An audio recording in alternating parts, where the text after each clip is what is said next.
호세아가 하나님의 선지자로 부름을 받아 활동을 시작하던 시기는 북이스라엘 어, 왕이 여로보암 2세의 마지막 통치 시기였습니다. 역대 왕들의 기록이 기록된 열왕기 하의 말씀을 참고해 보면 여로보암 2세는 이스라엘 북이스라엘 왕 중에서 가장 좀 긴 편인 41년 동안 북이스라엘을 통치하였습니다. 그 기간 동안 북이스라엘은 군사적으로 또 경제적으로 사회적으로 많은 최고의 전성기를 맞이하였습니다. 그리고 다윗과 솔로몬의 시대만큼 많은 국경을 차지하였습니다. 겉으로 보면 최고의 전성기였고 또한 그 당시의 북이스라엘의 국력으로는 최대치였던 그러한 시대였습니다. 아마 그러한 태평성대를 살면서 이스라엘 백성들은 여로보암 2세를 칭송하고 또 탁월한 리더십을 갖춘 지도자로 인정했을 것입니다. 그러나 이러한 사람들의 평가와는 달리 하나님께서는 여로보암 2세를 올바로 인정해 주지 않았다라는 겁니다. 아까 말씀드린 대로 열왕기하 14장에 보면 여로보암에 대한 하나님의 평가가 이렇게 나타나고 있습니다. 여호와 보시기에 악을 행하여 이스라엘에게 범죄하게 한 느밧의 아들 여로보암의 모든 죄에서 떠나지 아니하였더라 말씀을 하고 있습니다. 하나님 보시기에 여로보암 2세는 북이스라엘 초대 왕이었던 여로보암을 따라 악한 왕이었다라는 사실입니다. 북이스라엘을 세운 여로보암처럼 이름이 같았던 여로보암 2세였지만 이름도 따라 했을 뿐만 아니라 여로보암이 저질렀던 그러한 악행들마저도 따라 했다라는 것입니다. 그 이유가 무엇인지 오늘 본문 1절 말씀에 이렇게 기록되어 있습니다. 1절 말씀을 같이 보시겠습니다. 이스라엘은 열매 맺는 무성한 포도나무라. 그 열매가 많을수록 제단을 많게 하며 그 땅이 번영할수록 주상을 아름답게 하도다. 경제적으로 군사적으로 풍성하면 할수록 북이스라엘의 백성들의 우상을 위한 제단과 주상이 늘어났다라고 얘기를 하고 있습니다. 열매가 많으면 많을수록 그것으로 우상들을 위한 제단을 만들었고 그 땅이 번영하면 할수록 거기 있는 여러 우상들을 더 아름답게 더 예쁘게 치장했다라는 것입니다. 이러한 것들에는 백성들의 죄도 있지만 한나라의 왕으로서 올바르게 하나님의 뜻으로 통치해야 할 여로보암 2세에게도 그에게 책임이 있다라는 것입니다. 여러분, 우리가 하나님과 올바른 관계를 맺고 있다고 해서 그것이 반드시 그 보상이 물질적 복으로 오는 것은 아닐 경우가 참 많이 있습니다. 반대로 우리가 지금 물질적으로 풍요로움을 누리고 있다고 해서 그것이 하나님과의 올바른 관계를 인정해 주는 때가 있는 것도 늘 아닙니다.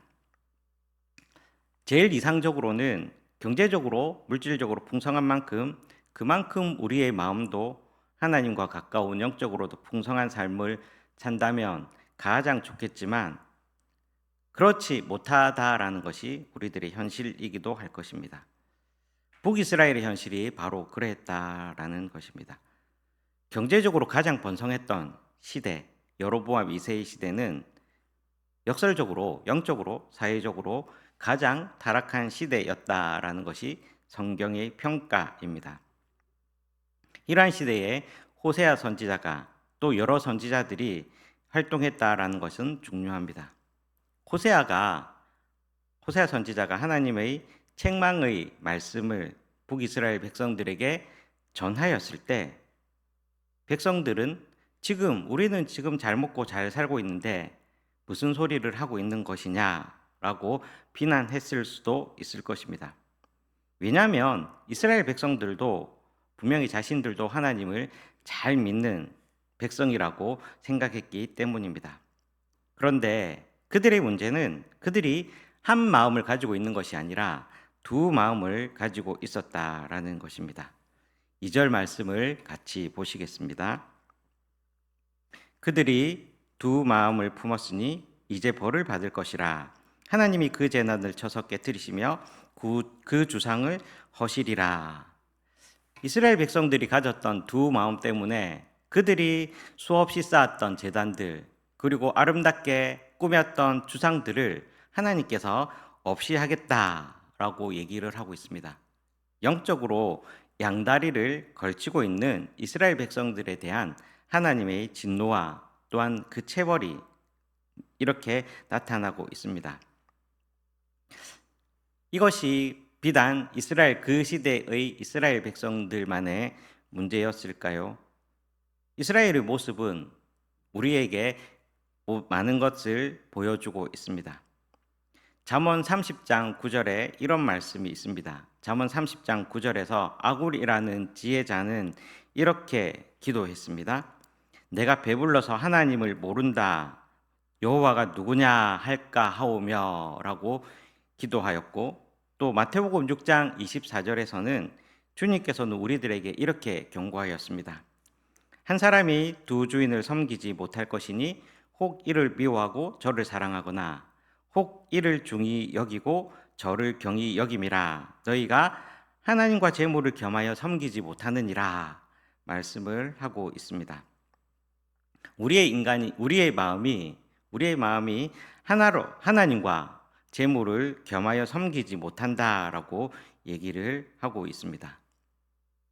이스라엘 백성들도 처음에는 풍성한 수확을 하나님께서 주신 복으로 알고 바르게 누렸을 수도 있었겠지만 점점 시간이 지나면서 나타난 결과는 가나안의 토착신이었던 바알이 주는 복으로 착각했다라는 것입니다. 5절 말씀을 같이 한번 보시겠습니다. 사마리아 주민이 벳아우반의 송아지로 말미암아 두려워할 것이라. 그 백성이 슬퍼하며 그것을 기뻐하던 제사장들도 슬퍼하리니 이는 그의 영광이 떠나감이며 말씀을 하고 있습니다. 여기에서 나오는 벳아웬이라는 지명이 낯설 것입니다. 그러나 우리가 잘 아는 지명으로 대체해 보자면 베델의 다른 이름이기도 합니다. 우리가 잘 아는 베델이 어떤 땅입니까? 하나님께서 아브라함을 부르셔서 처음으로 제단을 쌓은 곳이 베델이었고, 야곱이 삼촌 집으로 도망가다가 기도했던 것이 베델이었습니다. 이 베델이라는 이름의 뜻은 하나님의 집이라는 뜻을 가지고 있습니다. 그런데 이 베델이 우상 숭배의 근거지가 되었다라는 것입니다. 베델에 아까 처음에 말씀드렸던 북이스라엘을 세웠던 여로보암 1세가 베델에 금송아지를 세우고 우상 숭배를 하게 되었습니다.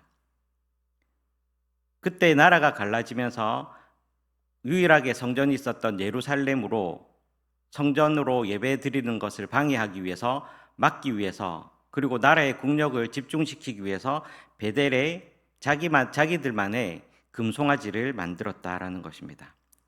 그리고 이 베델이 벳아웬이라는 곳으로 이름이 바뀌게 되었습니다.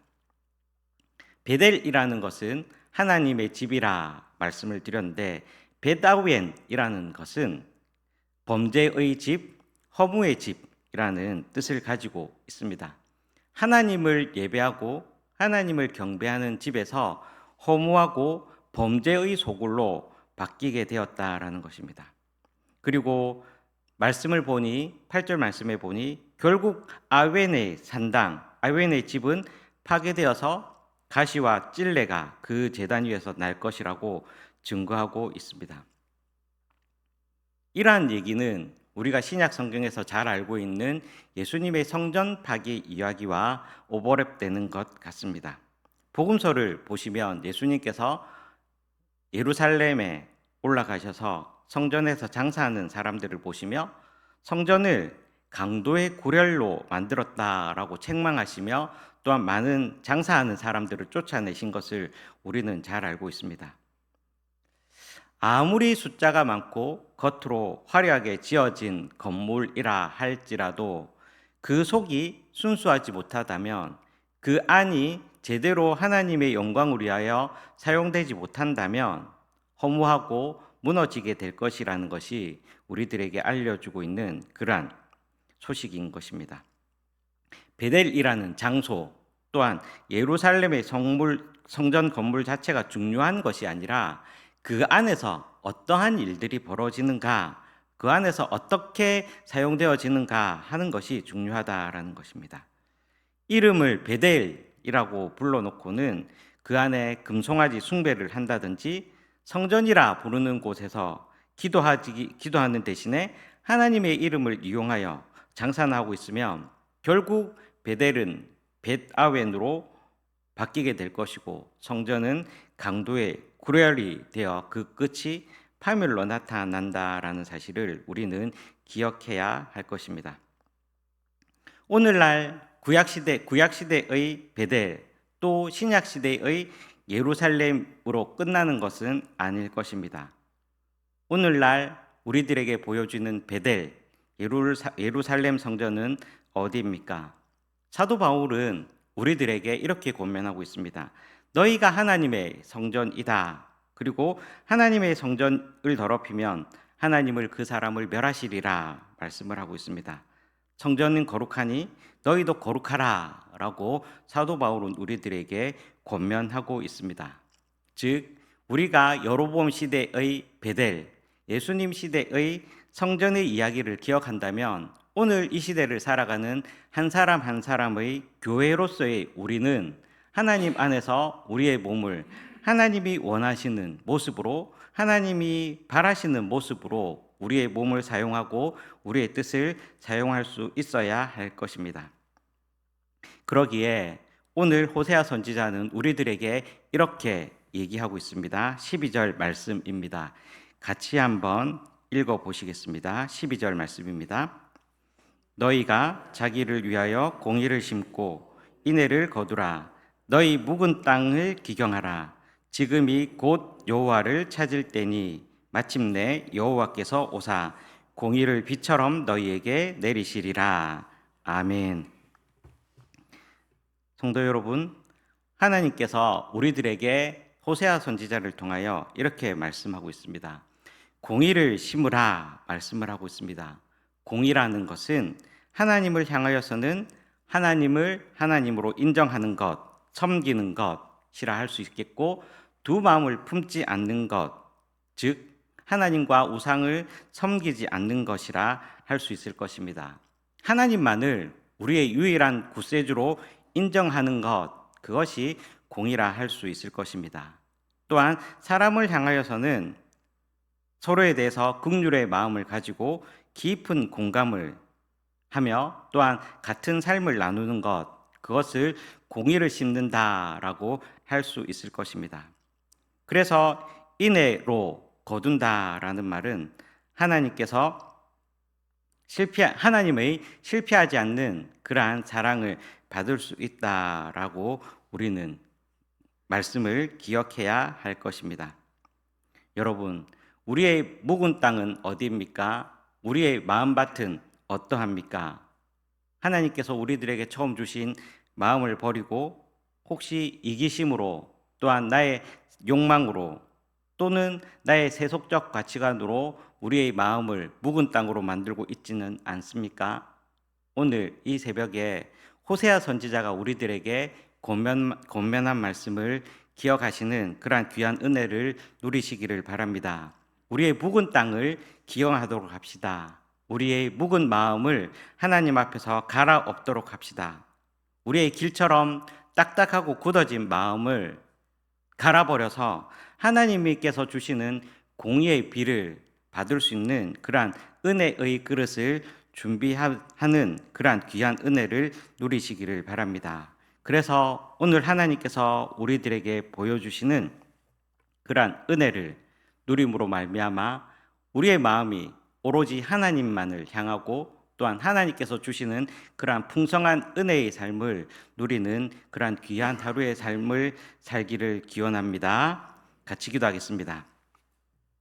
사랑의 하나님 아버지, 우리가 살아가면서 우리의 풍성함을 우리의 노력이나 우리의 수고가 아닌 하나님의 은혜를 깨닫는 그러한 삶이 되게 해주시고, 혹시 우리의 마음이 하나님을 향하여 또한 사람을 향하여 굳어 있다면 그 마음을 기경하여 하나님께서 주시는 공의와 은혜를 누리는 귀한 삶을 살아갈 수 있도록 주님께서 허락하여 주시옵소서. 하나님 아버지, 오늘 이 새벽에 여러 가지 기도의 제목을 담아 또한 그 마음을 담아 하나님께 예물을 올려드립니다. 하나님, 이 예물에 담긴 성도님들의 마음, 그 마음에 그 안에 담긴 기도 제목들을 기억하여 주셔서 하나님 안에서 선하고 아름답게 응답받을 수 있도록 허락하여 주시옵소서. 하나님, 우리가 이제 어제 주일 예배를 마치고 오늘 세상 속으로 나아가 여러 사람들과 같이 살게 됩니다. 우리가 받은 은혜의 말씀들에 힘을 얻게 하시며 또한 그 받은 은혜의 말씀들로 세상 사람들과 살아갈 때에 그리스도인으로서 부끄럽지 않은, 그리고 담대하게 살아갈 수 있는 믿음의 삶을 살아갈 수 있도록 주님께서 허락하여 주시옵소서. 특별히 이번 주일은 추수감사주일로 지키게 되는데 우리 안에 감사할 것이 더욱더 넘쳐나는 귀하고 복된 한 주간 되도록 인도하여 주시옵소서.